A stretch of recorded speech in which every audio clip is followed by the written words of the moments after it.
আমাদের বেশিরভাগ মানুষের রমজান মাস মানে হলো 4টা কাজ। কয়টা কাজ? রোজা রাখা, তারাবি পড়া, ইফতার খাওয়া, সারি খাওয়া, বাস শেষ। ঠিক না ঠিক? আমরা অনেক কষ্ট করে আমল করি, ইবাদত করি।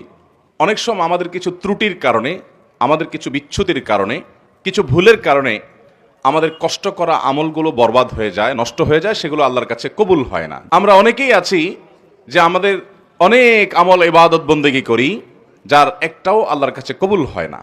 আজ আমরা এরকম 13 শ্রেণীর হতভাগা মানুষের কথা জানবো, যে মানুষগুলোর কোনো কোনো বদামলের কারণে, কোনো কোনো ত্রুটির কারণে তার কোনো আমলই কবুল হয় না। আবার অনেকের সুনির্দিষ্ট কোনো ত্রুটির কারণে ওই ত্রুটি সংশ্লিষ্ট আমলটা ওইটা আল্লাহর কাছে কবুল হয় না। কারা সেই হতভাগা যাদের সে আমল ইবাদত কষ্ট করে করা নেকামল সেটা আল্লাহ তাআলার কাছে গ্রহণযোগ্য হয় না? এর মধ্যে সর্বপ্রথম যে শ্রেণী মানুষের কথা আমরা বলবো তারা হলো কুফর এবং শিরিকে যারা লিপ্ত। কিসে লিপ্ত?